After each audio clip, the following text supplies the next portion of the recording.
שלום. אוקיי. יש לנו שיעור מאוד מעניין היום. לדעתי הוא יימשך על שני שיעורים. לא נצליח לסגור אותו בשיעור אחד. אני מזכיר שבשיעורים הקודמים קצת דיברנו על סוגיות של איך חוקרים ואיך לומדים, ולמדנו קצת על הפתעה בסיסית והפתעה מצבית, צבי לניר ודברים מהסוג הזה. בשיעור הזה אנחנו ניגע רגע ביסודות הביטחון הלאומי ביחסית אירוע רגיש. אז אתם תצטרכו מה שנקרא להיות סבלניים. אני מבטיח שזה לא יהיה ימין או שמאל ואני אציג את שני הצדדים, אבל אנחנו ניגע בסוגיה מאוד לוהטת שהעניין שלה מה הקשר בין הביטחון הלאומי לשיטת הממשל. בסדר? היכן הדברים האלה עומדים כשאנחנו מדברים על אופי המדינה, על הלכידות של החברה וכדומה, ולכאורה אין לזה הקשר, למרות שבטח בימינו הוא עומד בליבת העניין. חלק מהזמן השיעור קצת ירגיש כאילו אני עוסק נקרא לזה מדעי המדינה. אנחנו נדבר קצת מה זה דמוקרטיה, או תרגישו טיפה שאתם בשיעורי אזרחות. ואנחנו נדבר קצת על מה זה ליברליזם, כי לדברים האלה יש חשיבות מאוד גדולה בביטחון הלאומי, גם בהקשר של כיצד נקרא לזה מדינות בעולם תופסות את מדינת ישראל, ומה שנקרא על סוגיית השפה המשותפת בין אה, מה זה דמוקרטיה, מה זה ערכים דמוקרטיים, האם אנחנו פועלים על פי הערכים הדמוקרטיים, על פי הערכים הליברליים, וכמובן הדין הבינלאומי, וכל מה שקשור לדבר הזה. אז אני רוצה רגע, כמובן כרגיל, רגע נשתף מסך.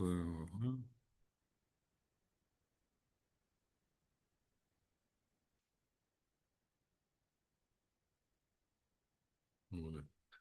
אז הדבר הראשון, רק כדי לעשות לו העמדה, רגע, שאני אצליח לראות פה את עצמי. כן. רק כדי שנצליח לעשות לו העמדה, אז אנחנו נדבר, אנחנו נמצא את עצמנו רגע עוסקים גם בדמוקרטיה כשיטת ממשל, ואנחנו נדבר על מה זה ליברליזם כמשהו שמייצג זכויות פרט. זה לא אותו דבר, ושאומרים דמוקרטיה ליברלית זה לא אותו דבר. ואנחנו נדבר באמצע של הדבר הזה, בין שני הדברים האלה עומדת החברה ככלל והפרט כפרט. ובתוך סוגיות הביטחון הלאומי, הדבר הזה הוא עלה כסוגיה מאוד מרכזית. כאן אני מתייחס בפרק הזה לסוגיה של אהרון ברק, ושעסק לא מעט בזכויות אדם ובביטחון לאומי. רגע נראה את זה במאמר מאוד מפורסם שהוא כתב. לא רואים את השיקוף מסך. כן, כן, תכף, לאט לאט. רואים פה את המאמר, זכויות אדם וביטחון לאומי, כן, כן, אהוד רואים. ברק, כן, אני אומר, כן, אהרון ברק. רואים את כן, המסמך. רואים. מעולה. יש לכם גם, קבלו אותו גם. אז אנחנו רואים שהמסמך עוסק בתפקיד השופט, במאבק בטרור, בגדרי המשפט, הצורך בגישה מאוזנת. הוא בוחן גם את המקרה של ישראל, וגם עוסק בסוגיה של היקף המעורבות השיפוטית. בסדר? ואני לא אעבור על המאמר הזה. אנחנו נגיע אליו מכל מיני מרחבי עבודה. בסדר? אבל דרכו זה מאמר מאוד מיוחד לכל מי שמתעניין בכל הסוגיה של מה שנקרא, מה הבן אדם הזה אמר בסוגיה של אקטיביזם שיפוטי, שכולם עוסקים פה היום, מאיפה באה המשנה השיפוטית שלו. זה אחד המאמרים המרכזיים שדרכם רגע אפשר להבין מה הוא באמת ניסה להגיד. איך הוא פורש זה סוגיה אחרת, אבל אני כן רוצה לדבר על זה, כי כשאנחנו נגיע לליברליזם אנחנו נלמד בכלל מאיפה גדלה מערכת המשפט ברעיון של שמי שמגדל את מערכת המשפט זה הרעיון הליברלי. אז הוא רשום פה שהמאבק למשפט אינו פוסק, הצורך לעמוד על משמר שלטון החוק קיים תמיד, עצים שגידלנו שנים ודורות עשויים להיגדע בהינף גרזן אחד, לעולם אין להרפות מהגנה על שלטון החוק. כולנו, כל הרשויות כולן, כל המפלגות והסיעות כולן, כל הגופים כולם צריכים לשמור על הדמוקרטיה הצעירה שלנו. במיוחד מוטל תפקיד שמירה זה על הרשות השופטת בכלל ועל בית המשפט העליון בפרט. שוב הוטל עלינו שופטי הדור הזה לעמוד על משמר ערכי היסוד שלנו ולהגן עליהם מפני הקמים עליהם. בסדר? שמי זה קם עליהם במאמר הזה זה כמובן הטרור. בסדר? והוא רושם פה בצורה מאוד ברורה, טעותה של הרשות השופטת בימי חירום. אנחנו מדברים פה על התקופה של טרור המתאבדים והסוגיה של האינתיפאדה הראשונה, שהיו פה התפוצצויות של אוטובוסים כל שני וחמישי, עד כדי כך שאנשים פחדו בכלל לעלות לאוטובוס. והוא רושם בפירוש, טעותה של הרשות השופטת בימי חירום קשה יותר מטעותן של הרשות המחוקקת והמבצעת בתקופת חירום. הסיבה לכך היא שהטעות של הרשות השופטת תלווה את הדמוקרטיה גם בחלוף איומי הטרור, ותישאר בפסיקתו של בית המשפט כאבן שואבת לפיתוחן של הלכות חדשות וקשות. לא כך טעותן של הרשויות האחרות, הן תמחקנה ולרוב איש לא יזכור זאת. במובן הזה, לפני רגע שאני פותח את זה לשיחה, חשוב מאוד לזכור שהרשות השופטת תופסת את עצמה ככזאת שהחוק, ארוחות רפאים שלו, ההמשכיות שלו היא ארוכת שנים יותר מהיבטים שהמחוקק יכול לחוקק או לבטל חוק. זאת אומרת, הוא יכול לשנות את ההלכות שלו בצורה הרבה יותר מהירה. בסדר? לא יודע מה, היום גובים $50 על מע"מ, מחר גובים $150 על מע"מ, שינוי החוק שקרה, זאת אומרת, זה מהר מאוד יכול להשתנות. בעוד שכשהשופט שפט משהו, הפסיקה שלו נשארת כאבן שאין לה הופכין, וצריך להמשיך להתייחס אליה, כי ככה עובדת השיטה השיפוטית, שבה למעשה היא כל הזמן מסתכלת על פסקי דין בעבר, ומנסה להשליך על העתיד. זאת אומרת, המקורות שלה הם כמו מקורות של ארכיאולוגיה. אני יודע שרגע נזרוק פה המון מילים שקשה להבין, אבל אנחנו נבין אותה לאורך השיעור, וגם בשיעור הבא. אבל כשאנחנו מסתכלים על זה רגע, זה חשוב לי רגע שזה איזשהו מצפן כרגע כזה שינוח, שמה שנקרא המערכת המשפטית, היא לפעמים מושכת פסיקות, לפעמים מפסיקות שקרו 20 ו-30 שנה אחורה, והן עדיין רלוונטיות להיום.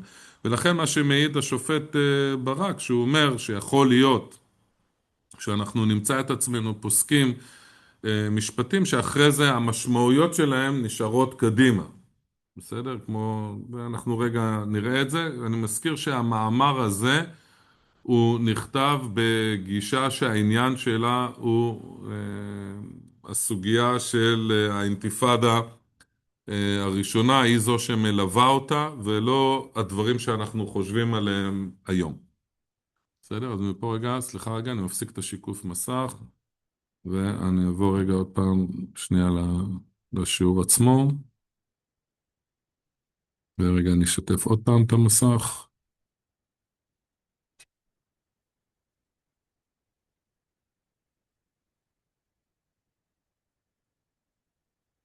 אוקיי.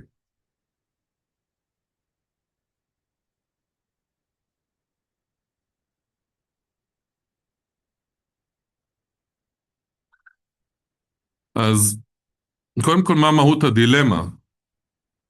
אז מהות הדילמה כמובן היא שמדינה דמוקרטית תמיד ניצבת בפני האתגר מורכב, כיצד לאזן בין הצורך לשמור על ביטחון המדינה והציבור מחד, לבין החובה להגן על זכויות האדם וחירויות היסוד מאידך.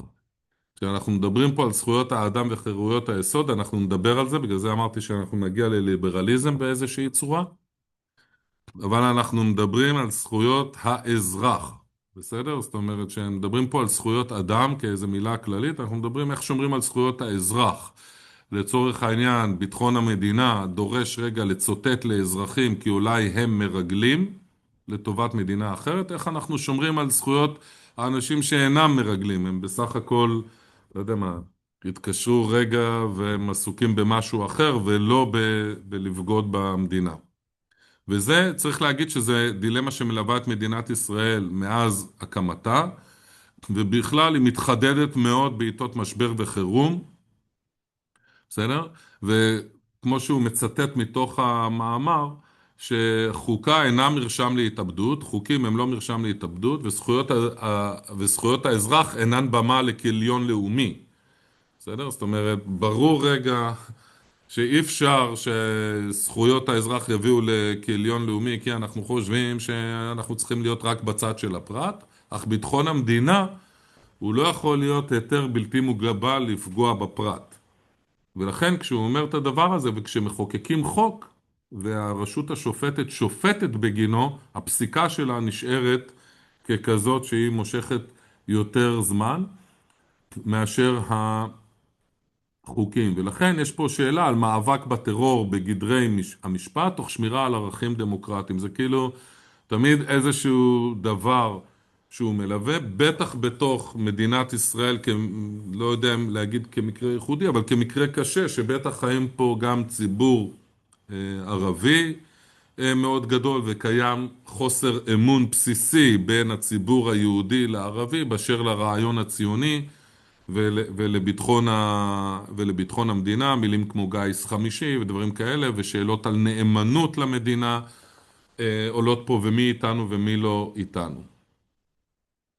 בסדר? עכשיו, תפקיד השופט לתפיסת ברק, אחד, הוא להגן על הדמוקרטיה במובן שאין להניח את המשך קיומה של הדמוקרטיה כדבר מובן מאליו, זאת אומרת, משטרים בעיתות משבר מהר מאוד יכולים להגיע לאמצעים דיקטטוריים מאוד קשים, כי הם רוצים להבטיח את המדינה, ולכן הם יכולים להטיל מוסרות מאוד קשים על חופש תנועה, על חופש דיבור, על חופש העיתונות, מכיוון שזה יכול לפגוע ברגשי המדינה וכדומה, ולכן להניח שהדמוקרטיה תשרוד דברים מהסוג הזה, ההיסטוריה מוכיחה שדמוקרטיות לא שורדים דבר מהסוג הזה, ולכן תפקידו של השופט הוא לשמור על הדמוקרטיה בהיבט הזה שהוא שומר על החוק, כן? או מפרש את החוק בצורה כזאת שתאפשר את האיזונים, כי החוק איננו פותר את כל הבעיות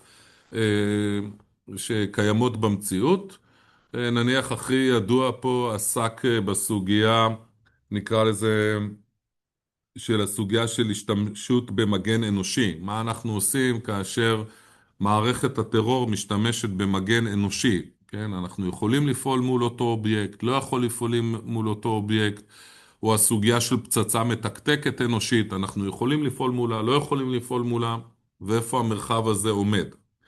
נניח שהפרקטיקה הכי ידועה שהייתה נהוגה בצה"ל כדי להתמודד עם המגן האנושי, זה שצה"ל היה קורא למישהו נניח מאותו בית, קורא לבעל הבית ואומר לו, לך תבדוק אם יש שם מחבל. כן? זאת אומרת, גם אנחנו היינו משתמשים באנשים מבני המקום, ואומרים לו, לך תבדוק אם יש שם מישהו. דרך אגב, בסופו של דבר זה לא עמד ב, במבחן המשפט, והסוגיה הזאת בוטלה. זאת אומרת, לא ניתן להשתמש באנשים מהמרחב הלחימה, ולשלוח אותם לעשות משימות של צבא. בסדר? הם לא בחרו להיות חיילים, והם לא בחרו להיות בסיכון, ואנחנו כאילו מחייבים אותם לשאלה של הערך בין ביטחון כוחותינו לבין סיכון אזרחי.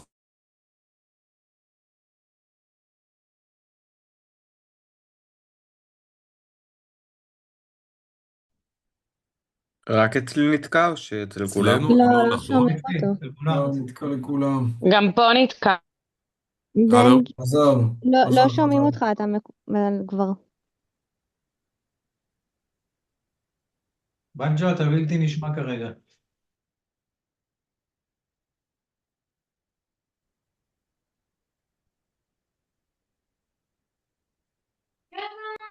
כן, שומעים אותי? כן, עכשיו שומעים אותך. אוקיי, אני מקווה שלא תהיה לי פה עוד בעיה באינטרנט.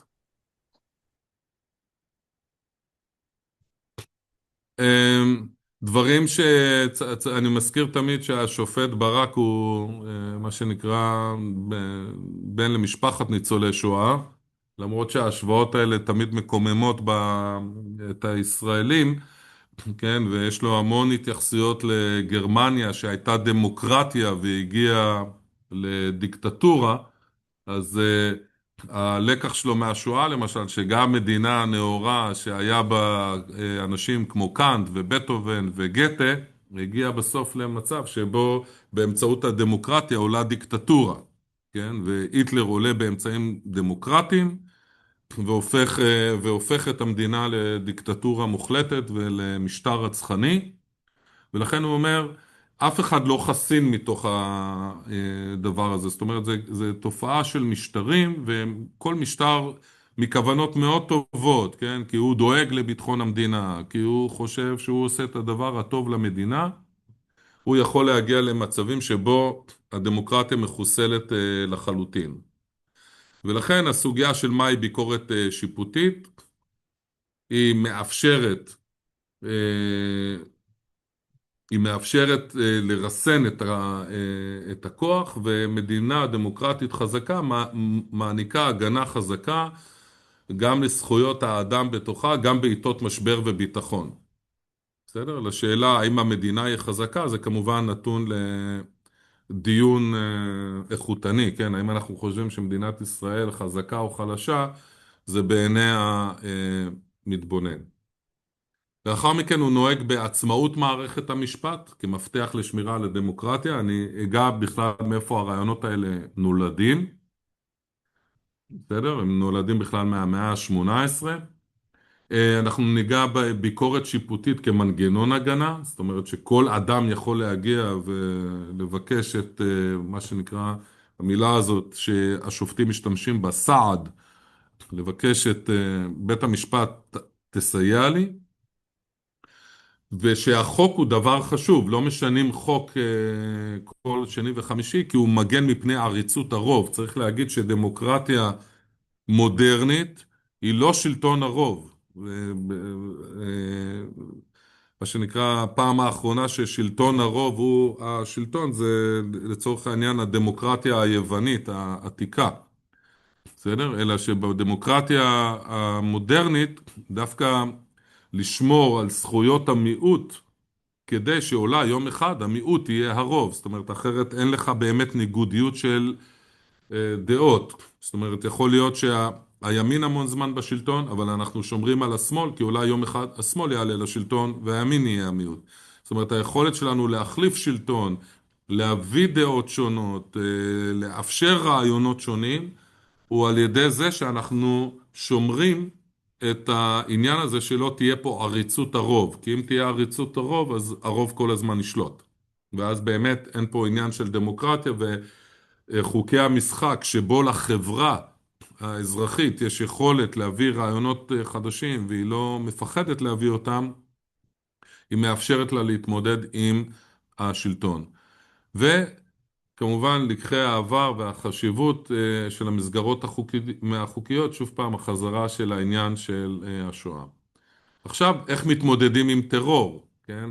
הטרור או האויב שאני נלחם איתו, ובטח טרור, הוא לא נלחם בגדר חוקי המשחק הדמוקרטיים שלי. הוא בסוף רוצה לרצוח אותי, רוצה להרוג אותי, ולכן מה הקשר בין דמוקרטיה שמנסה לשמור על עצמה לבין זה שהשחקן שמשחק מולי לא משחק באותם חוקי משחק? זה כמובן לא שאלה חדשה, צריך להגיד, היא רק שאלה שהיא יותר מעניינת דמוקרטיות, בסדר? ואנחנו מתעסקים רגע בביטחון לאומי בחברה הישראלית ובחברה הדמוקרטית, של נקרא לזה מדינות מערב לגווניהם. זה לא שאין ביטחון לאומי בסין ואין לא ביטחון לאומי ברוסיה, ברור שגם שם יש סוגיות בביטחון הלאומי, אבל הן פחות חיות במתח עם החברה האזרחית, כי שם פשוט לא מתחשבים בחברה האזרחית. בסדר? ולכן אומר ברק, בציטוט מתוך המאמר, האמירה כי כאשר התותחים יורים, המוזות שותקות, איננה נכונה. הטעם המונח ביסוד גישה זו הוא ביטוי לשוני שבין מדינה דמוקרטית הנלחמת על נפשה, לבין לחימתם של טרוריסטים הקמים עליה. זאת אומרת, זה שהם מתנהגים ככה לא אומר שאנחנו יכולים להרשות לעצמנו להתנהג ככה, כי ביום שאחרי אנחנו רוצים עדיין את חופש הביטוי וחופש הדיבור וחופש העיסוק וכדומה. ולכן, בעוד שמדינה דמוקרטית נלחמת בשם החוק ולשמירתו, הטרוריסטים נלחמים נגד החוק ותוך הפרתו. זאת אומרת, זה מתח אינרנטי.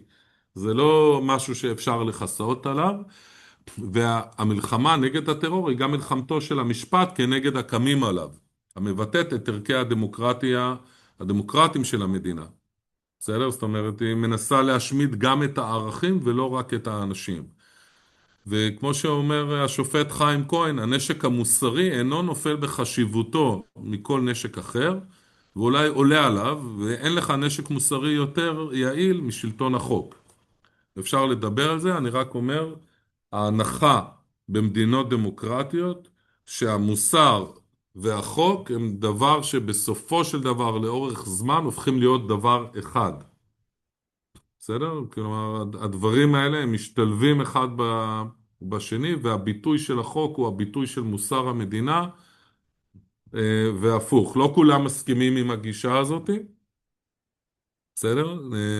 לא תמיד המוסר האנושי בא לידי ביטוי בהיבטי החוק, לפעמים החוק הוא אוחר למוסר האנושי.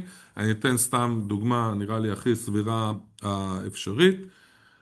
קוראים כל מיני דברים ברשתות החברתיות, ולחוק לוקח זמן לגבש עמדה על הסוגיות שקורות ברשתות החברתיות. למשל, האם קצין בצה"ל שיש לו 1,000 עוקבים ברשת החברתית, הוא קורא, לא יודע מה, דברים כנגד דברים שקורים בחברה, האם הוא עושה מעשה שמותר או אסור? בדרך כלל שדברים כאלה מגיעים, אז התשובה של הקצין אומר, מה זאת אומרת? זה הדף הפרטי שלי בפייסבוק, באתי בו עמדה אישית. אתה אומר לו, כן, אבל אתה קצין בצה"ל. הוא אומר, כן, אבל בכל זאת זה המרחב הפרטי שלי.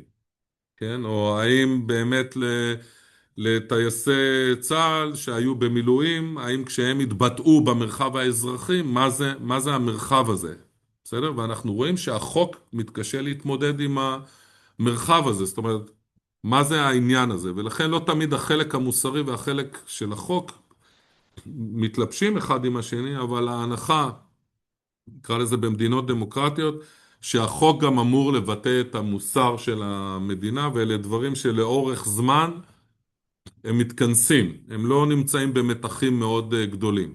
צריך להגיד שבדרך כלל במדינת ישראל, בגלל שקורים בה כל כך הרבה דברים, בסדר? אז אנחנו חיים בטמפו יותר גבוה, זה לא משהו, נקרא לזה שמדינה כמו בריטניה או כמו גרמניה חובה את העוצמות של ההתרחשויות ומשבר הזמן הוא משבר אחר.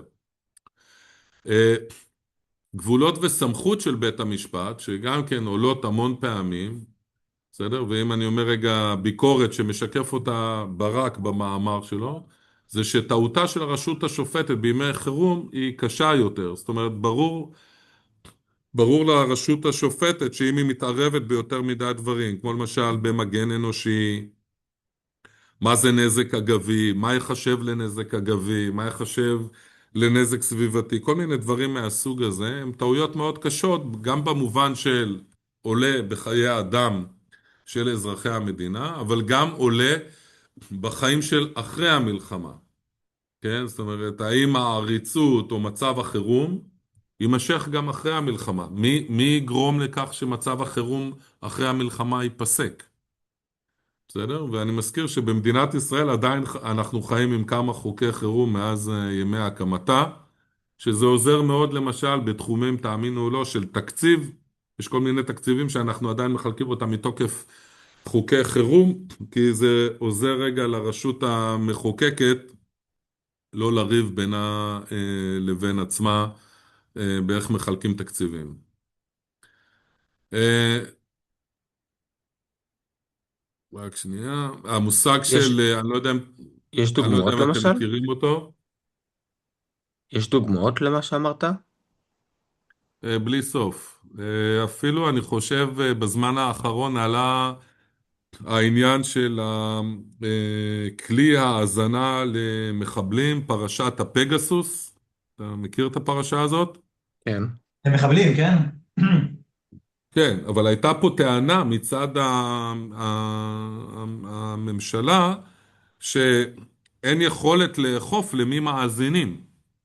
אה, לא, אה, הכוונה לחלוקת תקציב, לחלוקת תקציבים שבהם חלוקת מתוקף... תקציבים בלי סוף, הסוגיה של כל הנושא של יישובים סמוכי גדר ומה נחשב לסמוך גדר, אה, זה עדיין תקציבים שהם מחולקים, מה שנקרא יישובי ספר. המושג הזה עדיין חי מקום המדינה כמרחב שבו ניתן לחלק תקציבים בצורה אחרת מיישובים שאינם יישובי ספר.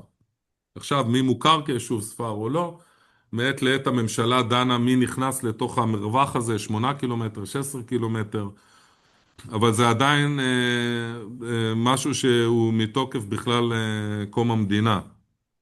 בסדר? תודה. שאז יישובים ממש היו בספר, היו מבודדים, והיה צריך לתת להם, היה צריך לאחד את התקציב שלהם מתוקף חוקי חירום.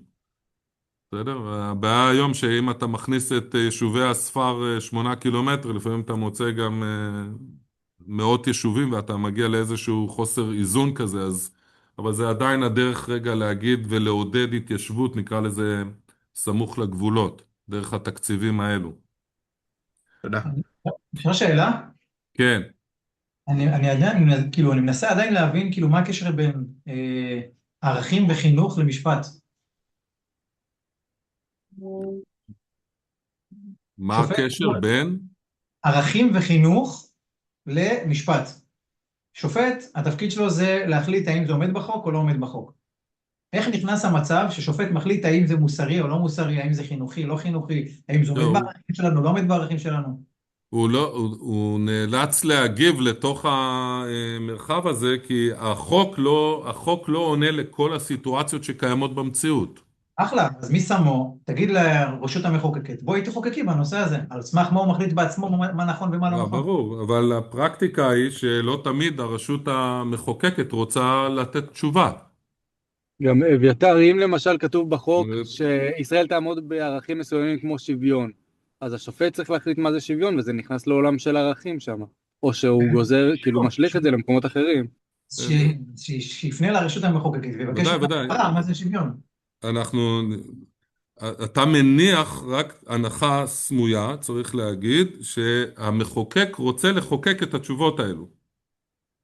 זה תפקידו לפחות, כן? לא, זה תפקידו, אבל אתה מניח שהוא גם רוצה לחוקק את זה. אז אני אומר, ביחסים של דמוקרטיה מודרנית, של איזונים ובלמים, בסדר? לכל אחד אכן יש תפקיד, וכל אחד גם לא רוצה למלות את תפקידו עד הסוף. זאת אומרת, לצורך העניין, גם המחוקק יכול לחוקק איך נראית המערכת המשפט, כן? זאת אומרת, הוא יכול לשנות את האיזונים בתוך המערכת המשפטית עצמה. זאת אומרת, כל אחד מחזיק פה כנגד השני רבדים של מתחים, כאשר החלק שבונה את הדבר הזה, ותכף אנחנו ניגע בליברליזם, הוא שהנחת העבודה שכל גוף יכול לממש את כל האחריות שנמצאת תחת ידו, היא הנחה שגויה. זאת אומרת, אף אחד מהגופים, לא הרשות המבצעת, לא הרשות המחוקקת, לא הרשות השופטת, ואפילו לא הרשות המבקרת, אף אחד מהם, פשוט המציאות היא כזאת שהוא לא יכול למלא את כל אופי תפקידו ביחס לצורכי החברה. בסדר? זאת אומרת, תמיד יהיה חור בחוק שאני כאדם פרטי אלך ואגיד, לא הבנתי, זה ככה או ככה, בסדר? תמיד יהיה משהו שהרשות המבצעת לא סגרה אותו עד הקצה. כדי לא להרגיש לא נוח במרחב המשפטי, אני תמיד מציע ללכת ולראות ממה מתפרנסים עם שלם במדינת ישראל שנקרא רואי חשבון. רואי חשבון אלה טיפוסים שמתפרנסים מזה שהמחוקק לא מצליח אף פעם לסגור על מה משלמים פה מיסים. ולמרות שחוקי המיסוי פה במדינת ישראל הם המסובכים בעולם בניסיון לתת פתרון להכל, תמיד יש חור. עכשיו, לכאורה אנחנו לא מסתכלים על חשבונאים מסוג רואי חשבון כשופטים, אבל הרבה פעמים נסגרת הלכה שיפוטית בין מס הכנסה לרואי החשבון על כל הציבור הישראלי, איך צריך לסגור סיטואציות מסוימות על תשלום מיסים. כי יש כל כך הרבה חורים בדבר הזה, וגם כשחוזרים לפעמים למחוקק ואומרים לו בוא תסדר את החוק, בסדר? יש קושי מאוד אדיר. נניח הסוגיה האחרונה, כמה שמצחיק שעלתה בזמן האחרון, לא יודע כמה מכם חונים בחניונים, אבל המחוקק ניסה לסדר את זה, כי פנו אליו דרך, כי היו המון תביעות בעניין, והוא החליט שהוא ייכנס לזה,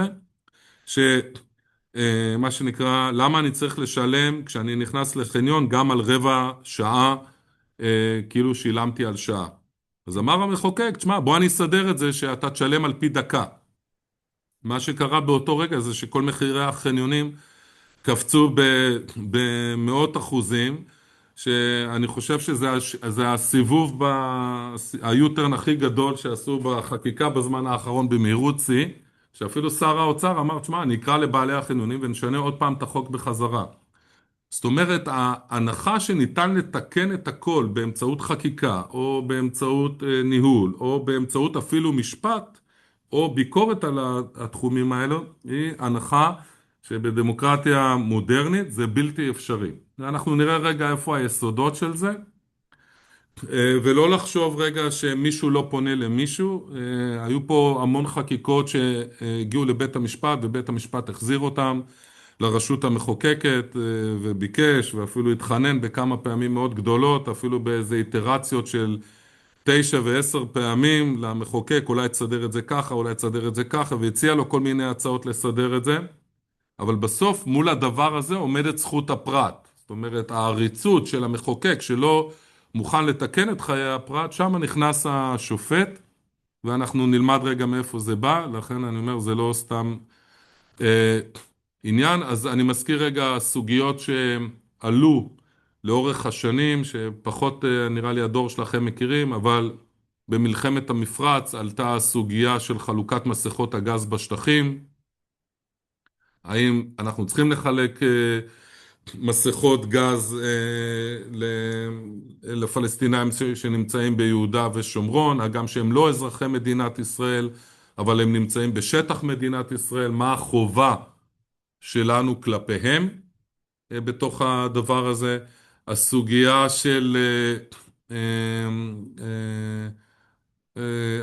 של תפקיד בית המשפט, למשל בהגנה על ערכים יהודיים ודמוקרטיים, גם בזמן חירום, שעלתה למשל הסוגיה האם צה"ל צריך לסכן את חייליו בללוות אוכלוסיות מסוימות לאתרי קודש בתוך יהודה ושומרון. כן? זאת אומרת, לא כל הציבור מזדהה עם כל דבר, ודרך אגב בית המשפט חייב שכן. אבל הסוגיה, אני לא בא פה רגע להגן על בית המשפט, ולא בא להגן לא על הרשות המחוקקת ולא השופטת, אני רגע רוצה דווקא לעסוק במתחים הקשים בין הישויות האלה, ואיך זה משפיע על הביטחון הלאומי, בסדר? כי כמו שאמרתי, זה יש שיעור טעון, וגם השיעור הבא יש שיעור טעון, אז אני לא... אפשר רגע להוסיף משהו? אבל? בבקשה. אני גם חושבת שיש דברים שאי אפשר כאילו בהכרח לחוקק ביניהם דברים. אם אני חושבת על דברים של בין איש לאיש, כמו נגיד לצורך העניין מה שהיה עם המקרה עם התינוקת ועם המשפחה הזאת, שזה נושא מאוד מאוד מאוד רגיש שבית המשפט צריך להחליט לכאן או לכאן, ובכל סיטואציה הוא יצא לא טוב. אז להוסיף לזה גם חקיקה, אז כאילו זה עוד יותר להכביד על הנושאים האלה. אז אני חושבת שדווקא לדעתי יש היגיון לזה שבית המשפט יבוא ויעשה סדר גם בערכים שהם קצת יותר אישיים. אלכס, מכוח מה? משפט שלמה, מכיר? משפט שלמה היה מלך, וזכותו הייתה לשפוט ולהחליט מה הוא רוצה. הוא גם היה מחוקק, גם השופט, גם הוא מוציא לפועל. יופי, אז מכוח הדמוקרטיה אמור להיות לך הרשות השופטת, המבצעת, וכאילו, השלישית, המחוקקת. אביתר, תרשה לי. מכורח לכל אחת הסמכות שלה, אז היא מחליטה בנושאים שהם כפופים לאותה סמכות, כאילו לאותה רשות. אני מבטיח, חבר'ה, זה לא יהיה דיון. אני רוצה לעסוק לא בפוליטיקה של זה, אלא בלהסביר את המתח שחי בדברים האלה. אני לא חושב שיש פה מישהו שצודק או טועה, אני כבר אומר, וגם לא תצליחו למשוך אותי בלשוני. אני דווקא רוצה להבהיר רגע את המתחים, שגם שבסוף נכריע בהם, ולא משנה מי יכריע בהם, איפה רגע הם חיים. אז אני חושב רגע לכן זה מאוד חשוב רגע, בטח בדמוקרטיה ליברלית, המרחב הזה, שהוא עוסק בביטחון הלאומי, ושוב פעם אני חוזר, מכיוון שהוא מפלג את החברות שעוסקות בזה, ואני מזכיר שלא נדבר על מדינת ישראל, כי זה עוד פעם, הישראל צנטריות שלנו מוציאה אותנו מדעתנו, אבל אני מזכיר שגם כשארצות הברית נמצאת במלחמת וייטנאם, בסדר? האמריקאים שהחליטו שהם לא רוצים להילחם, ועשו שם הפגנות המוניות, עד כדי כך שהיה צריך למצוא שוטרים צבאיים שילכו ויגייסו אנשים בכוח. זה לא איזושהי סוגיה ייחודית למדינת ישראל, גם שאנחנו אוהבים להאדיר את עצמנו יתר על המידה. אני רוצה עוד פעם להגיד את זה, שהמתח בין הדמוקרטיה, ואני פה רגע מציג את זה דרך הרשות השופטת, שהיא הכי כאילו ביום יום של מדינת ישראל רגע הלב הבוהק, ליבת העיסוק במתחים בתוך דמוקרטיה ליברלית עוסקת בקוהרנטיות של החברה, ביכולת שלה לממש יעדים לאומיים, גם במצבים קשים מאוד. בסדר? ואין לזה רגע תשובה. אנחנו נתחיל רגע בלעסוק במה זה ליברליזם. בסדר? כי ליברליזם לא קשור בהכרח לדמוקרטיה, והוא לא נולד מדמוקרטיה, ואנחנו גם נגיע לסוגיה של האם יש דבר כזה דמוקרטיה לא ליברלית, בסדר? ואיפה הדברים האלה חונים, כדי רגע להבין רגע איפה אנחנו חיים בתוך המרחב הזה. אז אני קודם כל הייתי רוצה שאנחנו נעשה טעינה במה זה בכלל ליברליזם, בסדר? שזה שיעור מעניין. רגע, נראה. What is classical liberalism? רגע, קודם כל שיתוף מסך. What is classical liberalism? זה פה, ואני רוצה להיות פה. אני רוצה להיות כאן. ואתם צריכים לראות share sound וזה. It's a set of ideas that places the freedom of the individual as its central feature. Classical liberals disagree about many things, but they agree, I think, on 10 core principles. Number one is that liberty is the primary political value. We all have lots of different values. We care about our family, our church. But when it comes to deciding what to do politically, what should the government do, classical liberals have one clear standard. Does this increase or does it reduce the freedom of the individual? The government should only act to prevent harm to others. Second principle, individualism. That the individual is more important than the collective. We should not sacrifice the interests of individuals for what some people argue is the common good. This was the central feature of communism and fascism. The individuals didn't matter. Every individual matters. Every individual is worthy of respect. Third principle, skepticism about power. Power is the ability to get other people to do what you want that otherwise they would not do. Government, for example, often claims we're forcing you to do X because it's in your own interest to do so. Whereas very often, when people with power do that, it's really because it's good for themselves. Classical liberals believe that the individual is the best judge of their own interests. We can try and recommend things, but in the end, the individual is the best judge of their own interests. Other people should not force them to do things that they do not want to do. Fourth, the rule of law.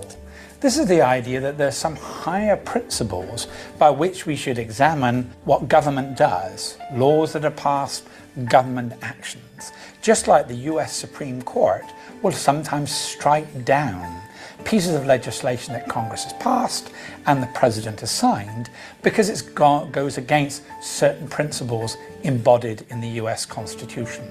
Classical liberals believe that certain principles of the rule of law should be applied to what every government does anywhere in the world. A classic example is equality before the law. People should be treated the same regardless of their race or gender or sexual orientation. That's why classical liberals have always objected to the idea that there should be laws that treat, say, blacks and whites differently. 5. Civil society. Civil society are those voluntary organisations that exist between the individual and the state. Classical liberals believe that most social problems can be more effectively dealt with through these voluntary organisations like the family, like the church, like charitable organisations, because they have the knowledge about the individuals in which they're dealing with. Civil society is much more effective than government bureaucracies and inflexible rules that can't change depending on people's individual circumstances. So the civil society can do many of the things that we now look to for the welfare state to do. 6. Spontaneous order. Order, it means the existence of regularity and predictability in the world. When people are making decisions about what to do, they need to be able to predict what the results of making those decisions should be. Many people seem to assume that order requires some institution, some body to manipulate and organise things. Classical liberals don't believe that. They believe that order can arise spontaneously. People, through their voluntary interaction, create the rules by which people can live by. Classic example is that of language. Nobody invented the English language. It arose in terms of people communicating with each other, and yet certain rules have applied through that process. We don't need people to plan our lives. 7. Free markets. That economic exchange should be left to voluntary activity between individuals. Government should not tell people where to work, how to save, what to build, what to produce. This should be left to voluntary interaction by people. You need private property to be able to do that, and you need to ensure that when there is disputes, they can be peacefully resolved. But history shows us is that leaving things to free markets rather than government planning or organisation increases prosperity, reduces poverty, increases jobs, provides goods that people want to buy. 8. Toleration. Toleration is the belief that one should not interfere with things of which one disapproves. Toleration does not mean that you allow people to do things because you agree with it, because you think it's a good thing. It's a question of having certain moral principles. I think this action is wrong, but I will not try and force my opinions, for example, through government, to stop the things that I disapprove of. A classic case of that for classical liberals is free speech. People should be allowed to say things of which we strongly disapprove. We're tolerating things even though we dislike and disapprove it. 9. Peace. Peace is a state where we can go about our business without violence or war. That's best achieved, according to classical liberals, is not by interfering in other countries. In other words, they favour a non-interventionist foreign policy. Their view in terms of our interaction with other nations, it should be based on what's commonly called the 4 freedoms. There should be free movement of capital and labour, people, goods and services. And I would add something as well, the free movement of ideas. If we have a world in which this free movement is embraced, then I think we'll have a world, and classical liberals believe, we would have a world based on peace. And finally, limited government. That there are very few things on which the government should do. The goal of the government is simply to protect a life, liberty, and property. Anything beyond that is not justifiable. A strictly limited government. So these are the 10 principles of classical liberalism. Are you a classical liberal? כן. רגע. מה למדנו מהסרטון? תכף, כי אנחנו צריכים לראות עוד אחד.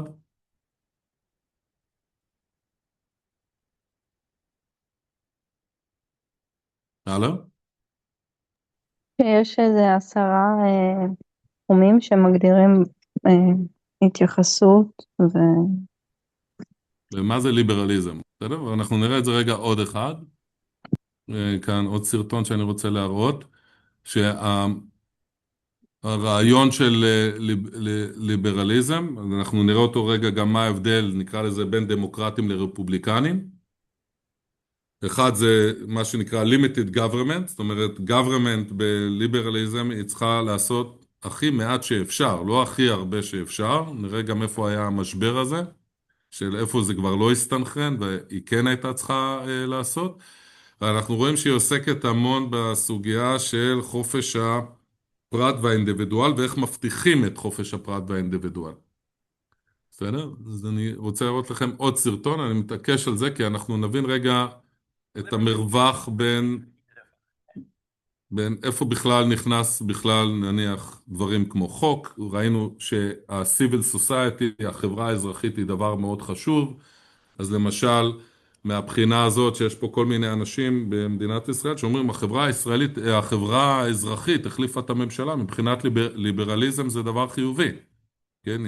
אם הממשלה צריכה לעשות כמה שפחות ולא כמה שיותר, אז זה דבר חיובי, כי החברה נושאת יותר בנטל. כן? והממשלה צריכה לעשות כמה שפחות. אבל שוב, כדי להרחיב את הנושא, אנחנו עוד לפני שנגיע לחברה הישראלית, ואני מבטיח שגם ניגע בה, כמו שאמרתי, יש פה נושאים טעונים, אבל אנחנו רגע מחפשים לראות איך נראית הקוהרנטיות של הדברים האלה, כשאנחנו מגיעים לדון בביטחון הלאומי. אז אנחנו עכשיו רגע נזכור פה כמה דברים, ופה אני כבר אעצור בין הדברים. And you might hate my answer for it because it really depends on the context you're looking at and even who you ask. For example, if you're thinking about liberalism in an international relations context, it might be vastly different than if you're discussing, say, American politics. Liberalism is one of the most complex ideologies to unpack and has undergone some significant evolution throughout the years. So make sure to watch to the very end as we trace some of this evolution and really try to understand what liberalism means today. At its heart, liberalism is rooted in the idea of individualism, the belief that the role of government, especially in society, is to protect individual rights and freedoms. All expressions of liberalism will believe in a democratic system of government where there's regular elections and government has to represent the will of the people. And the legitimacy of government comes from the people. Different liberal democratic states might have completely different ways their governments are structured, but at the end of the day, there's going to be regular election, as well as a system of separation of powers so that different parts of government can keep each other in check. Liberalism also believes in the importance of codifying individual rights and freedoms. And this too might come in different ways, be it through a country's constitution or bills of rights or charters of rights and freedoms that might have been added after. Finally, economically, liberalism and capitalism are also closely linked. And since capitalism is all about economic freedom, when individual rights and freedoms are protected, that's going to encourage and motivate people to want to earn a profit that capitalism will then say benefits society as a whole. And that all drives economic growth. All right then, we've defined liberalism. Woohoo! Okay, not so fast. Liberalism is also one of those ideas that has evolved tremendously over time and is sometimes seen differently in different parts of the world and depending on the context. Let's start with classical liberalism, which is sort of that OG liberalism that's grounded in the ideas of philosophers like John Locke and John Stuart Mill, and economic philosophers like Adam Smith. Locke's central idea was that government should be based on the will of the people, and that government's only role really is to protect the three inalienable rights as Locke saw them, which were life, liberty, and property. רק נעצור פה לשנייה. אם אנחנו מדברים על ג'ון לוק, שהוא מה שנקרא אבי הליברליזם, נזכיר שמדובר בבריטי קשוח, זאת אומרת שהוא נמצא תחת מה? שלטון מלוכני, ולכן בשאלה של מה חירויות הפרט בין המלך והשלטון שלו לבין החברה, שמה למעשה מתחיל הרעיון של נקרא לזה הגבלת הממשלה. אני מזכיר שדמוקרטיה זה, כאילו, חוץ מהדמוקרטיה העתיקה של יוון, זה אחד מסגנונות השלטון הכי צעירים בעולם, וגם היוונים הקלאסיים, לדעתי, קטלגו את הרעיון הדמוקרטי כצורת השלטון החמישית במיטבה, דווקא לא הראשונה. אבל ג'ון לוק וכל החבר'ה שמצוינים כאן, כל הדיון שלהם דן במה מותר למלך או למלכה לעשות ביחס לפרט. ופה הם אומרים, תשמע, כל מה שהמלך צריך לעשות, הוא צריך להיות המצומצם ביותר. בסדר? כל מה שהוא צריך להבטיח זה את החירות, את החיים שלנו, זאת אומרת, הם צריכים לדאוג לביטחוננו, בסדר? הם צריכים לדאוג לחירות האישית שלנו, זאת אומרת, עם מי אני מתחתן, מה אני מתחתן, זה לא צריך לעניין אותם, והם צריכים לא לגעת לנו ברכוש.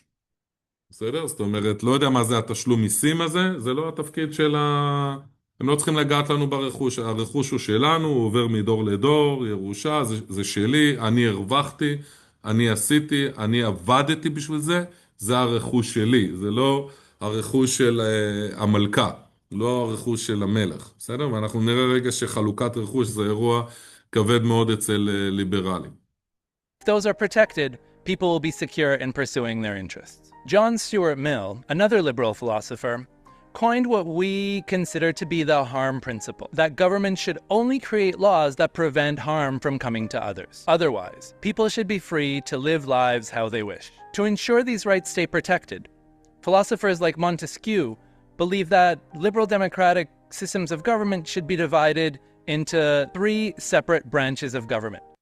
חלוקת הרשויות, שהיום נראית לנו מובנת מאליה, זה רעיון של מונטסקיה כמו שמוצג פה, שזה פעם ראשונה שבניסיון לנסות ולהבין איך החלוקה בין, נקרא לזה השלטון, בין אם הוא מלוכני כמו בבריטניה או בצרפת, לבין האזרחים, כיצד לבנות רגע מערכת שתשמר, כמו שאמרנו, תמשיך להגן על האזרח, על החיים שלו, לא תיגע לו ברכוש שלו, ותשמור על אורח החיים שלו.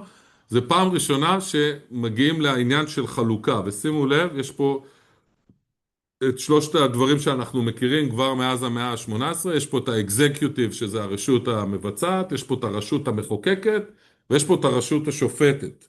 זאת אומרת, כבר אז, כדי לשמר את הזכויות של לא לגעת לי ברכוש, בסדר? יהיה לי למי לטעון בפני, בסדר? למרות שהרשות המבצעת אמרה שצריך, לא יודע מה, להפקיע ממני משהו, והיא אפילו חוקקה את זה, עדיין יש רשות שיפוטית שאני יכול לגשת אליה ולטעון רגע על הדברים האלו, בסדר? זה פעם ראשונה שהרעיון של איך נהפוך את הרעיונות האלה למשהו מעשי ולאפרטוסים, למנגנונים ארגוניים, הוא מופיע פה באמצעות מונטסקיה. The judicial, the executive, and the legislative. Through this, any one part of government would never grow too powerful. Economically, classical liberalism focuses on free market capitalism based on the ideas of Adam Smith. His idea was that, you guessed it, governments stay away from economic matters as much as possible and let the free market and individual choice guide where the economy goes, and that's the best way to create economic growth. Taxes should stay low, and so governments shouldn't really spend too much on social services, as those are the kinds of things that classical liberals would say best belong in the hands of civil society. בסדר? זה גם כן כאן הסוגיה של חלוקת הכסף.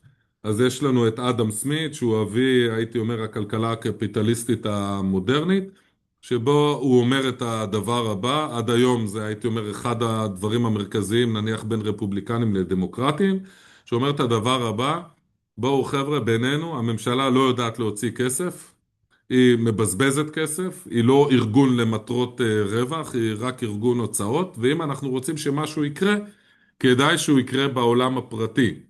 בסדר? החברה האזרחית, אם היא תחליט שצריך לעשות כל מיני דברים, היא תעשה אותם, ולא צריך להתערב לה בדבר הזה, והשוק יסתדר מעצמו. אם יש מקצועות שצריכים להיעלם, הם ייעלמו, כי נכנסה טכנולוגיה חדשה, ואם יש דברים שהחברה חושבת שצריך לשמר, היא תשמר אותם.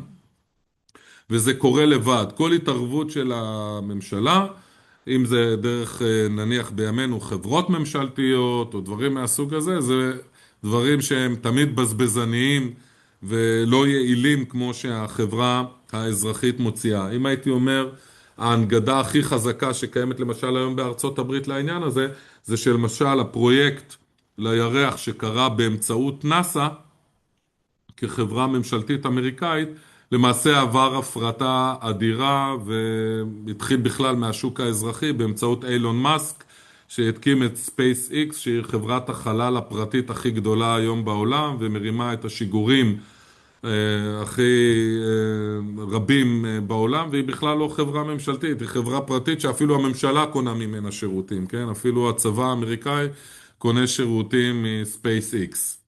זאת אומרת, אם החברה האזרחית תחליט שצריכים להגיע למאדים, היא לא צריכה את הממשלה בשביל זה, היא תצטרך למצוא את הכוחות מתוך עצמה, את האינסנטיבים מתוך עצמם, והנה עובדה שבגלל שזה בשוק הפרטי, מישהו גם חשב שצריך להציל את הטיל, והטיל הוא לא expendable, ולא כל הרעיונות החכמים נמצאים אצל המחוקק, ולכן ראוי שכל הדברים האלה יקרו בחברה הפרטית. Idea that individuals who are most interested in any particular cause invest themselves into making things better, and that government simply would just not be able to handle so many things.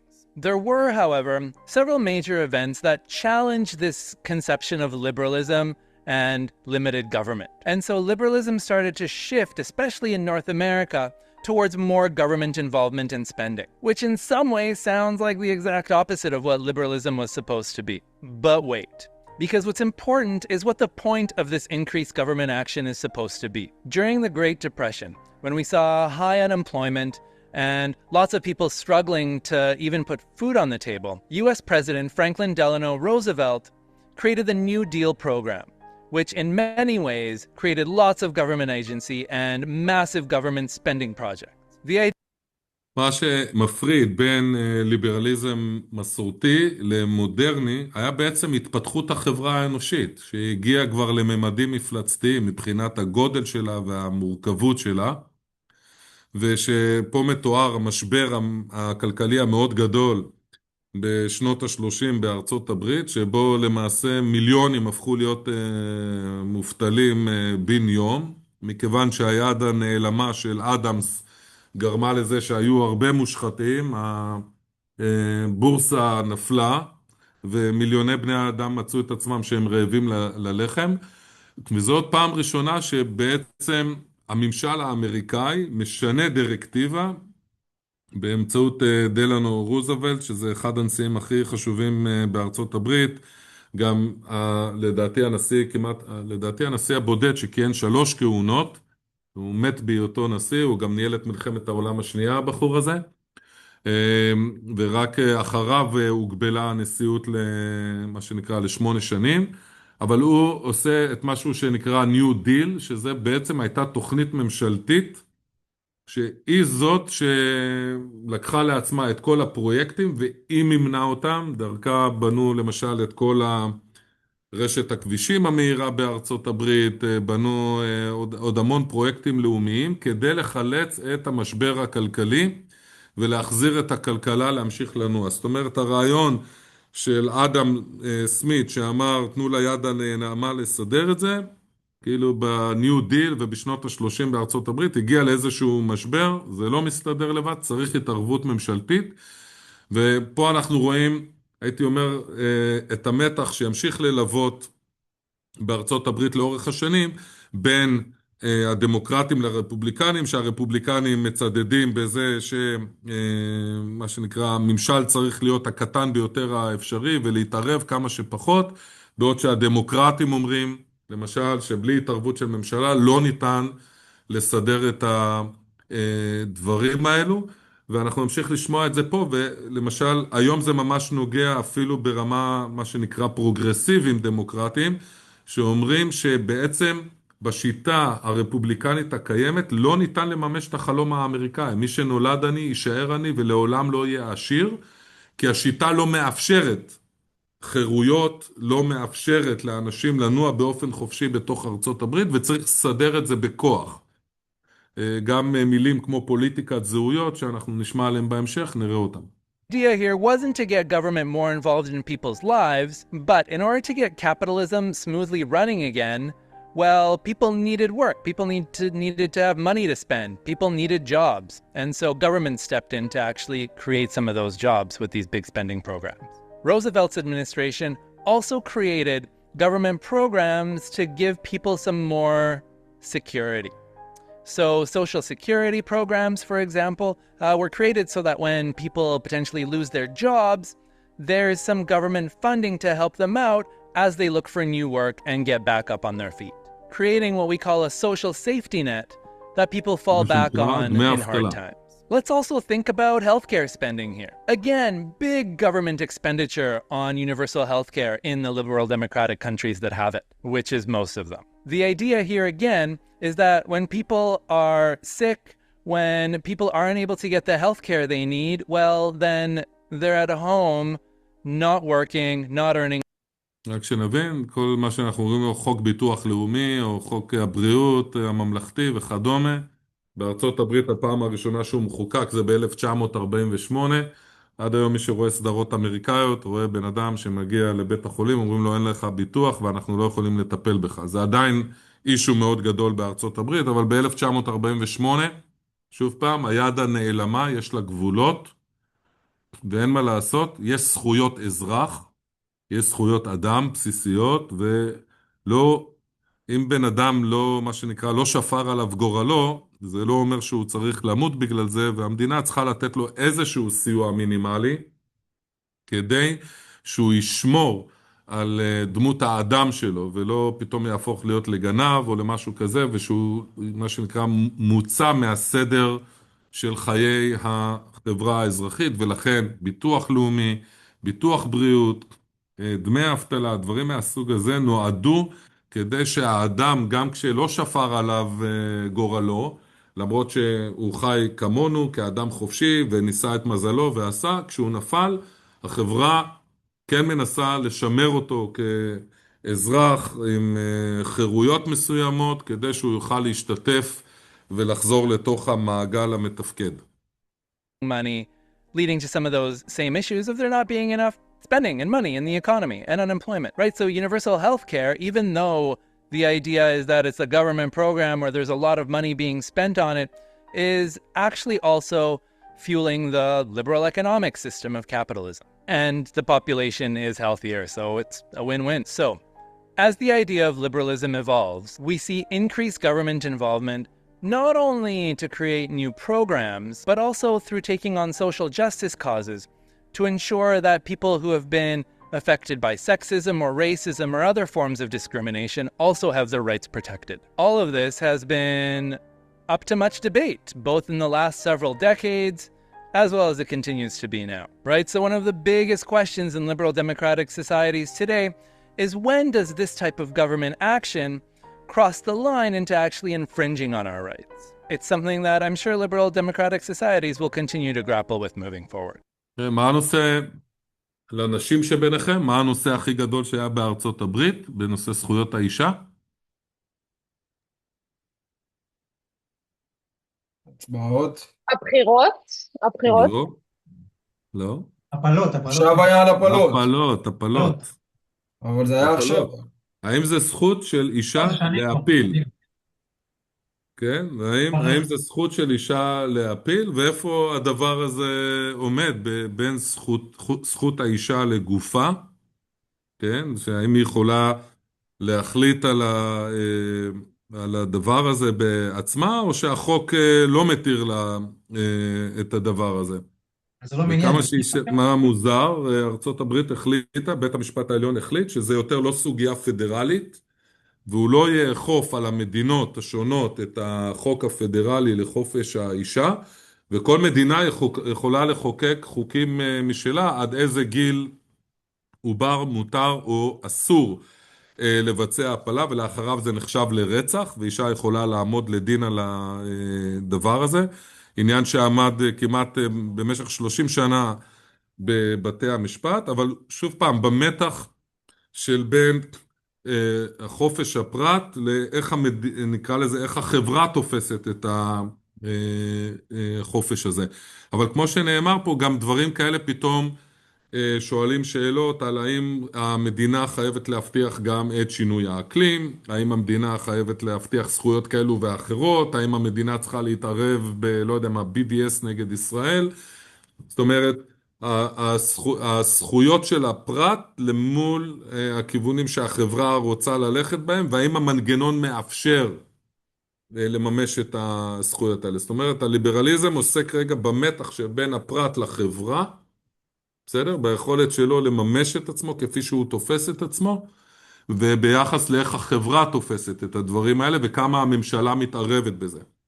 אז בהחלט הסוגיה של התערבות הממשלה בסוגיית הפלות, היא אירוע, הייתי אומר, אחד הדברים שעמדו לסוגיה הכי גדולה בארצות הברית בשנים האחרונות, והבית המשפט שחוקק את זה, זה כמובן היה דבר מאוד גדול, כולל למשל, אני חושב שמה שעמד טיפה מתחת לזה ברמת עוצמת הסערות בארצות הברית, היה הסוגיה של נישואים חד-מיניים, ובין הפרדה בין דת למדינה, שלכאורה ארצות הברית מתהדרת בין ההפרדה של דת ומדינה, ועדיין מה שנקרא יש טענות שהדת משפיעה על חוקי האזרחות בצורות עקיפות, בין אם זה אוונגליסטים, בין אם זה כל מיני צורות כאלה שבהם הדת חודרת דרך המרחב האזרחי, בטענות אזרחיות כאלו ואחרות שדרכם היא משפיעה על חיי הפרט. בואו נמשיך לראות. In the 1980s, there rose an ideological pushback to this idea of liberalism becoming maybe even too modern. And many politicians expressed a desire to bring liberalism back to those classical roots, especially in economics. Leaders such as Margaret Thatcher in the UK and Ronald Reagan in the United States began to peel back some of this increased government involvement with big tax cuts and deregulation of business and industry. Today, we call these policies neoliberalism. This idea that liberalism is coming full circle back to its roots. The leaders that followed Thatcher and Reagan, Bill Clinton in the United States and Tony Blair in the UK, tried to find a balance in what we sometimes called the third way. And that's through keeping economics relatively free while still pursuing some of these social justice issues to prevent discrimination. So then where does liberalism fit to? That's through keeping economics relatively. זה רגע חלק חשוב, והוא גם שואל שאלות בתוך מדינת ישראל. הדרך, הניאו-ליברליזם, מה שהוא ניסה לעשות רגע, זה איזושהי הפרדה, ואמר, תשמעו, בואו נדאג שהחירויות הכלכליות יהיו מקסימליות, אבל בכל הנושא של יחסי אזרח-חברה, של חופש הפרט מול החקיקה, שמה כן הממשלה תישאר דומיננטית. זאת אומרת, במובן הזה, משהו הייתי אומר כמו במדינות מסוימות שבהן לכאורה יש לנו חופש כלכלי, הוא לא קשור לחופש של הפרט. לכן אנחנו יכולים לשמר למשל שוק פתוח, אבל עדיין להחליט אם אישה כן או לא יכולה להפיל. אנחנו עדיין כן יכולים להחליט אם יש נישואים חד-מיניים כן או לא. למרות שאולי הפרטים היו רוצים לעשות את זה, אנחנו נחליט בשבילהם, אבל זה לא נוגע לכלכלה. הנה איזושהי הפרדה בין החיים הכלכליים לחיים, נקרא לזה, הנורמטיביים האזרחיים, שאני מזכיר שבליברליזם הקלאסי אין הפרדה כזאת, פה מנסים רגע לעשות הפרדה כזאת. בגלל ערכים משותפים? While still pursuing some of these social justice issues to prevent discrimination. So then where does liberalism fit today within our current spectrum of ideologies? Well, that's actually really tricky. In North America, liberalism is more tied to the modern liberal idea, with big government spending and government action. In many ways, the idea of liberalism in North America has taken on many elements of democratic socialism. Well, that's a topic for a whole nother video. Whereas outside of North America, like in Europe, for example, where democratic socialism might be a little bit more mainstream, the term liberalism is seen as being much closer to its classical roots or more closely tied to neoliberalism. I'd love to have some of you weigh in the comments on what liberalism means where you come from. However, the simple answer is that most countries today have governments that are rooted in the liberal democratic tradition. And most mainstream political parties in North America, in Europe, in Japan, Australia, and many other places are rooted in the core ideas of liberalism. Of course, they'll disagree on many things, but all of them will believe in preserving democratic traditions and institutions, as well as protecting individual rights and freedoms.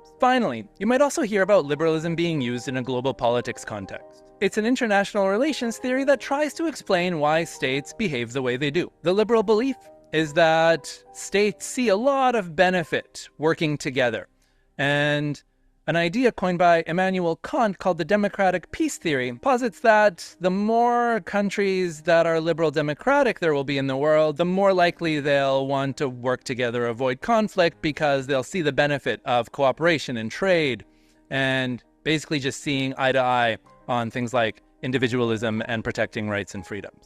This idea has given rise to international organizations like the United Nations, whose entire goal, liberal belief, is that... דרך אגב, השלום העולמי של קאנט, שהוא אחד ההוגי דעות הפילוסופים החשובים ביותר בעת המודרנית, שלא נעסוק בו, אבל הטענה שלו היא טענה שמלווה המון את המערב, כן, שמדינות דמוקרטיות למשל לא נלחמות אחת בשנייה, מכיוון שהן מכבדות את הערכים הבסיסיים של הפרט וכדומה, ולכן תמיד הם ימצאו דרך דיפלומטית כדי לדבר ביניהם ולפתור את הבעיות ביניהם, ולמעשה מלחמה מתקיימת רק בין מדינות דמוקרטיות ללא דמוקרטיות, או בין מדינות לא דמוקרטיות ללא דמוקרטיות. אבל מדינות דמוקרטיות, בגלל שיש להם איזשהו ערך משותף של הליברליזם הזה, ככזה שמאמין בחופש הפרט ומסוגל להכיל את השונות של החברה ממול,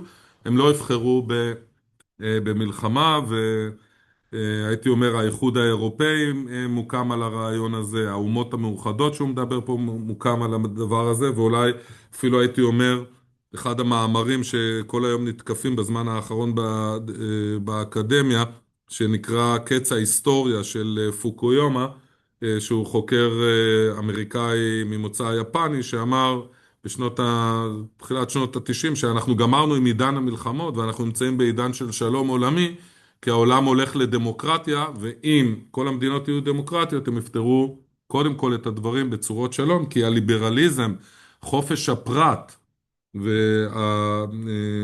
והשוויון בפני החוק והדברים האלה מאפשרים לאנשים לדון בבעיות שלהם בצורה שלא מחייבת אותם לאלימות. On things like individualism and protecting rights and freedoms.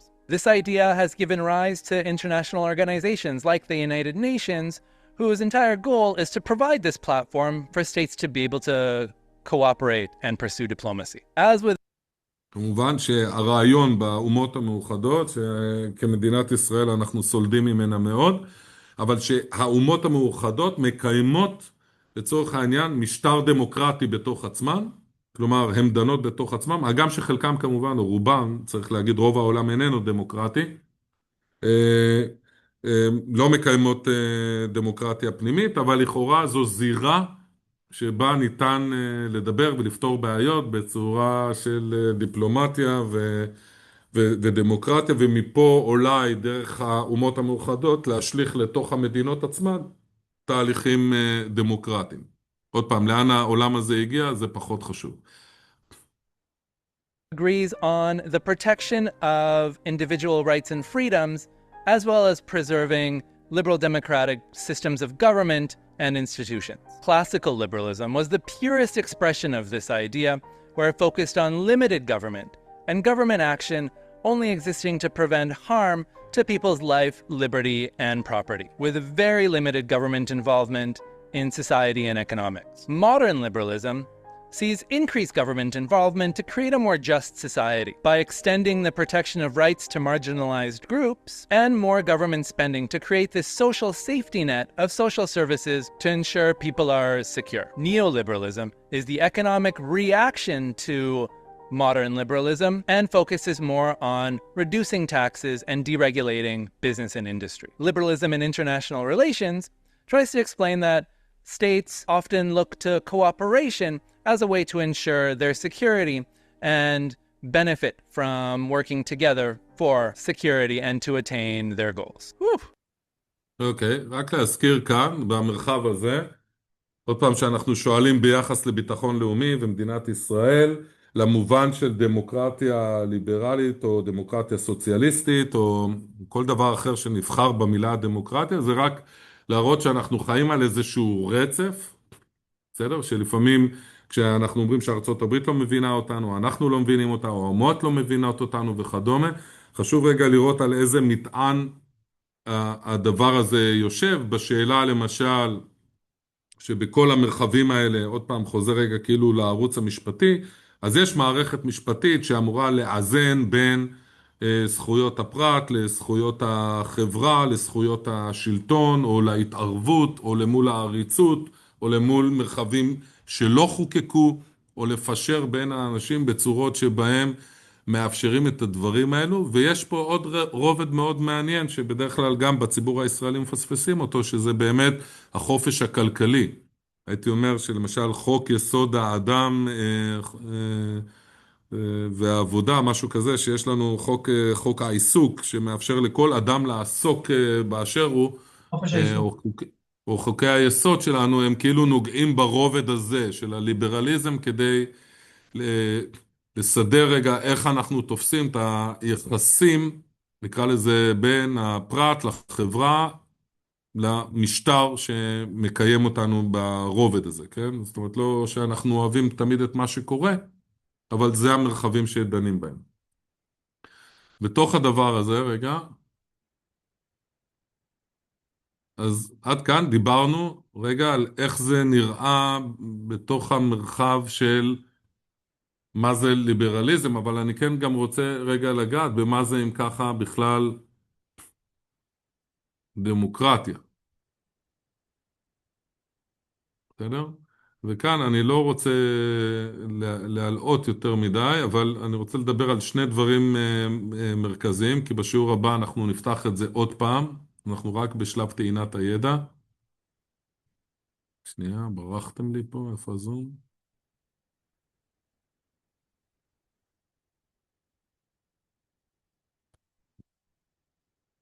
לא נראה שרואים? מעולה.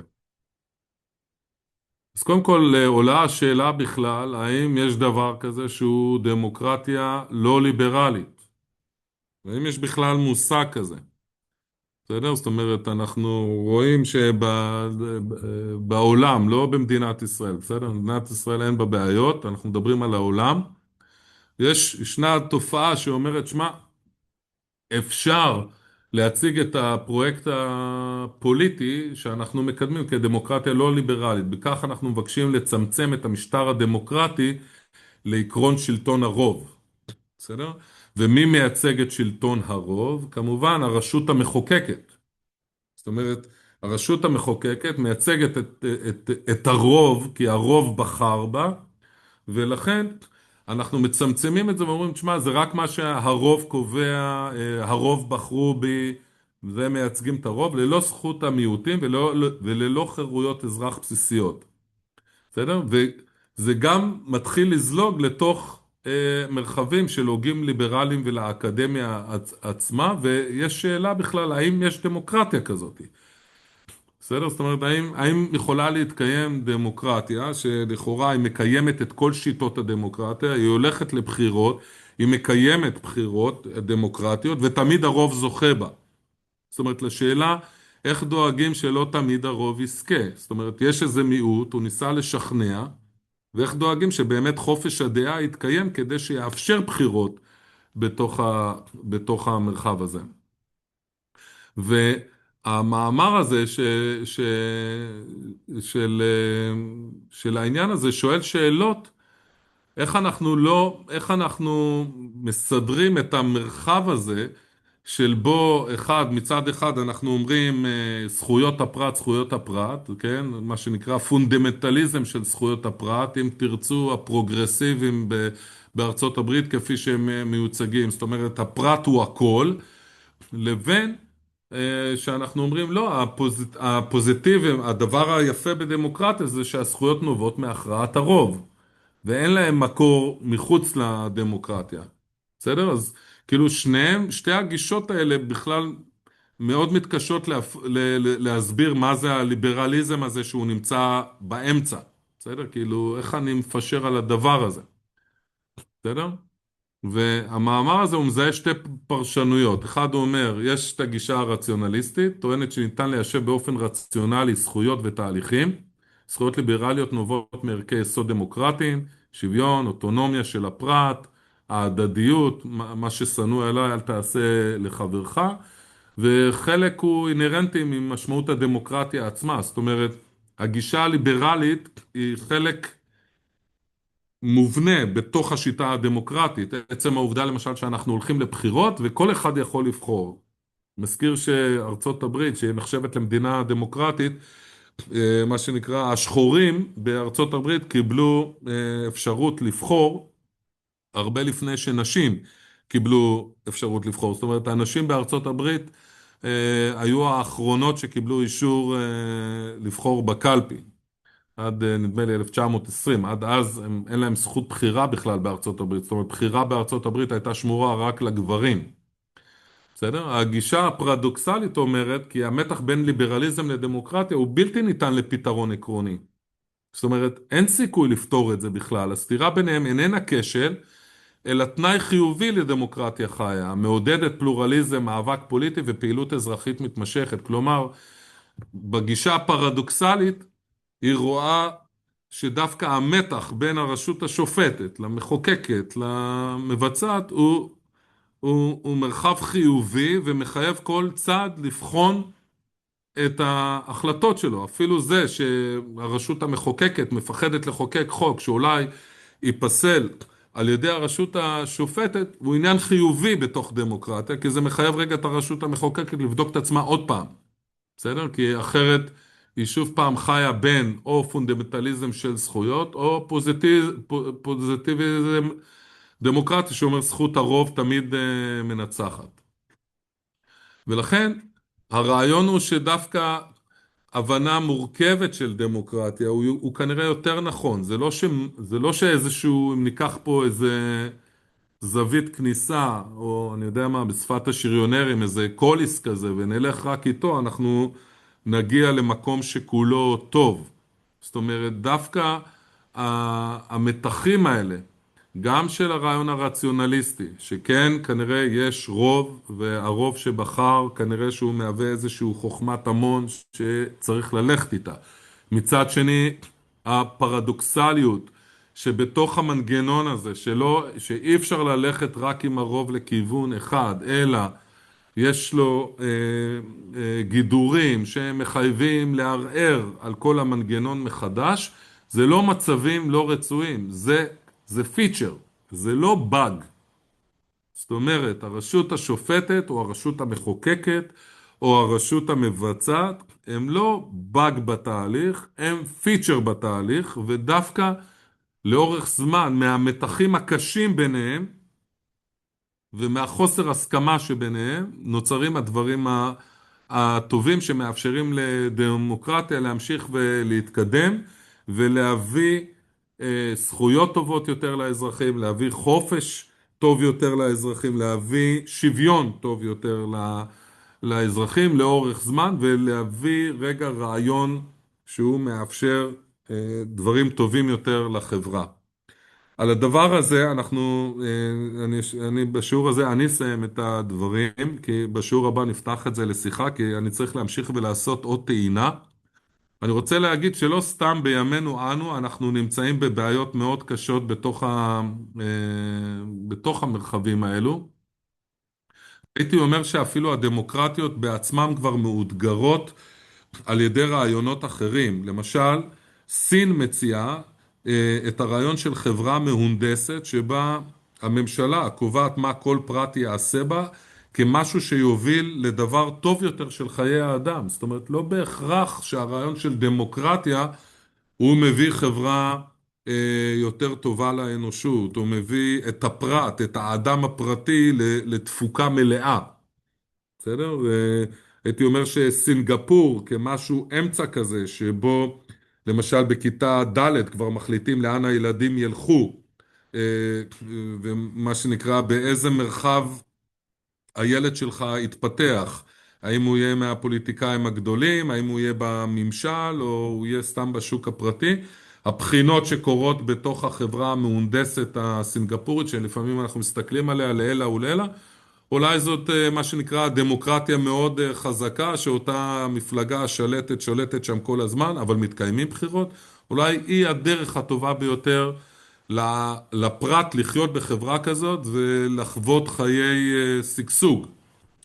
כן? ומצד שלישי יש לנו את החברה שכינה פוטין, את המשטרים האוטוקרטיים, שבו הם אומרים, זה נכון שיש דמוקרטיה, אבל אחרי שבחרו פעם אחת, לא צריך לבחור כל פעם את השיטות האלה, והמנגנונים האלה הם המנגנונים החזקים. והנה החברה הרוסית חיה בצורה טובה יותר בתוך הדבר הזה. נניח שבמתחים הגדולים זה למשל השאלה שקורית בהונגריה, איזה סוג של משטר יש שם ואיזה סוג דמוקרטיה יש שם. אז מה שהייתי אומר שבעשור האחרון, בטח של העולם שאנחנו חיים בו, גם הדמוקרטיות חיות תחת רגע מתחים מאוד כבדים. האם הם באמת החברות מופת, הרעיוניות, שדרכם האנושות צריכה לחיות, או החברה צריכה לחיות, או הפרט צריך לחיות, והאם באמת השיטה הזאת היא ממשיכה להוביל את החברה האנושית למקומות טובים יותר. אין ספק שהחברה המערבית היא חיה בטרגדיה כפולה, כן? בגלל שהיא חיה בחברה פתוחה, אז היא דנה בדברים האלה בפרהסיה, בחברות דיקטטוריות אין צורך לדון בבעיות האלו, ולכן גם בחברה דמוקרטית אנחנו רואים את הקושי לארגן את עצמה לפעולה. לוקח לה הרבה יותר זמן. תמיד הטענה שארצות הברית לוקח לה המון זמן להתעורר, אבל כשהיא מתעוררת, פתאום כל המכונה האדירה הזאת היא מתחילה לעבוד. לקח לה זמן להיכנס למלחמת העולם הראשונה, לקח לה זמן להיכנס למלחמת העולם השנייה, לקח לה המון זמן לפעול באזורנו, במלחמה האחרונה. אבל השאלה של הדמוקרטיה שדנה בתוך עצמה, על המתחים שבתוך עצמה, על גבולות המשטר, על גבולות החוק, על גבולות חופש הפרט, בטח תחת לחצים מאוד קשים של שחקנים שלא משחקים את המשחק הזה, בין אם זה טרור, בין אם זה מדינות לא דמוקרטיות שנלחמות בתוכה, מה המרחבים שבהם היא נמצאת, ואיך נראה המרחב הציבורי שלה בתוך הדבר הזה. אז אנחנו לא סוגרים את הדיון הזה, אני מבטיח שבמפגש הבא שאנחנו נמשיך לבאר את הדבר הזה, אני אביא גם הרצאה של קהלת, אני אביא גם הרצאה של השמאל במדינת ישראל, וגם אני מאוד ממליץ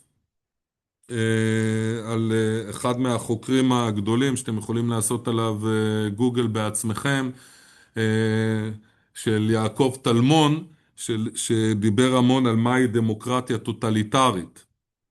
מושג שהוא יצר, הוא כמובן חוקר באוניברסיטה העברית לא מהשנים האחרונות, הוא מאזור שנות ה-60, חוקר מאוד גדול שעסק במתי דמוקרטיה מפסיקה להיות דמוקרטיה, איך המנגנון הזה בפנים הוא נשבר, ומתי הוא מאפשר לזוז אחד קדימה. שוב פעם, אני מזהיר מראש, אני לא עוסק בזה ברמה הפוליטית של ימין ושמאל, אני עוסק בזה ברמה של הביטחון הלאומי, במובן ששואל את עצמו כיצד הלכידות החברתית בחברה דמוקרטית מאפשרת למדינה לעשות דברים כבדים ביותר, והחברה הישראלית לאורך שנותיה חוותה שאלות מאוד קשות בדבר הזה, מפינוי חצי האי סיני, דרך ההתנתקות, דרך המלחמה בטרור, דרך המון המון דברים שהיא עסקה בהם, וניסתה לייצר לעצמה קוהרנטיות בתוך כל המבוכה הזאת, שאין ספק שבעשור האחרון הוא נמצא במתחים הקשים ביותר, מהמון המון סיבות, ועדיין רגע לנסות למצוא בתוכה את הקו השלם שמאפשר לה לאגד את הציבור הישראלי לכדי פעולה, בתוך המתחים הקשים האלה של מהי הגנה על הדמוקרטיה, מהי ההגנה על החייל, הזכות לשימור עצמי, וכל המרחבים האלה אנחנו נמשיך ונרחיב אותם. זהו, סוגיה האחרונה, הבנתי שדוד פרסם לכם את החומר למבחן. אני מתחייב שהשאלות שמופיעות בחומר הם יופיעו כלשונן במבחן, מה שנקרא רק התשובות מתחת, 4 התשובות האפשריות מתחת לכל שאלה, לא פירטתי אותם, אז זה שמור לי, אבל השאלות והחומר שנגזר מכל שאלה זה יהיה ממש אחד לאחד, כאילו עשיתי על זה בקרה עם עוד כמה אנשים, זה פיקס זה, אז יש לכם שם 20 שאלות, בדיוק מאיפה כל שאלה תילקח, תעמיקו בזה, זה מבחן שהוא יותר נוטה לעולם המושגים והשינון, ופחות למחשבה הפתוחה. זהו, מי שירצה להתכתב איתי במיילים או לשאול שאלות, אז הוא חופשי. אז אנחנו נתראה ביום חמישי הבא. תודה אני רבה. אשאר פה. תודה. למי שרוצה לשאול תודה אותי רבה, שאלה. בנג'ו. בבקשה.